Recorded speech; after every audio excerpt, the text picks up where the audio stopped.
एक बार इस क्वेश्चन को पढ़ लेते हैं। लिखा हुआ body of mass m connected to a massless and unstretchable string goes in a vertical circle of radius r. Under gravity, the other end of the string is fixed at the center of the circle. The velocity at the top of the circular path is this. n जो है वो 1 से बड़ा या equal है. Then the ratio of kinetic of the body at the bottom to that at the top of the circle. ठीक है, शुरुआत करते हैं.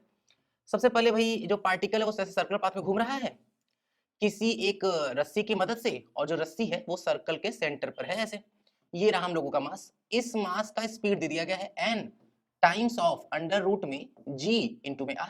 ये दे दिया गया वैल्यू. ठीक है, सबसे पहले हम लोग ऐसा करते हैं कि इस जगह पे जब वो पार्टिकल से घूम के यहाँ पहुंचेगा तो इस जगह पर कितना स्पीड होगा. पहला काम तो हम लोग स्पीड ही पता लगा लेते हैं. ठीक है, कैसे पता लगाएंगे? तो हम लोग ऐसा करते हैं कि यहाँ पे रेफरेंस ले लेते हैं. रेफरेंस लाइन पर पोटेंशियल एनर्जी जो होगा वो जीरो होगा. रेफरेंस से ऊपर जाते तो पोटेंशियल एनर्जी प्लस में लिखते हैं, नीचे जाते तो माइनस में लिखते हैं, और M G into vertical height लेके चलते हैं. ठीक है, शुरुआत करते हैं. के इनिशियल लिखेंगे तो हाफ, पार्टिकल का मास m दिया हुआ है, इंटू में v स्क्वायर, स्क्वायर करेंगे तो n का स्क्वायर, और रूट खत्म होकर सिंपल क्या हो जाएगा जी आर प्लस. अब रेफरेंस से कितना ऊपर? r नहीं ऊपर, यही आया ना r, ये r और तो डायमीटर के बराबर ऊपर होगा, मतलब 2r ऊपर है, तो क्या लिखेंगे mg इंटू में 2r इज इक्वल्स टू. फिर जब पार्टिकल यहाँ पहुंच गया तो स्पीड पता लगाना है, तो हाफ एम वी स्क्वायर, और चूंकि रेफरेंस पर आ चुका है तो रेफरेंस पर पोटेंशियल एनर्जी तो जीरो ही होगा. ठीक है, अगर किसी के दिमाग में आ रहा है कि सर रेफरेंस यहाँ ले लेते तो भी ठीक है. यहाँ लिए होते तो यहाँ पे जीरो रहा होता, रेफरेंस के नीचे रहता तो यहाँ रहा होता माइनस में mg इंटू 2r, तो वो आके इधर प्लस में हो गया होता, तो भी जवाब वही आता.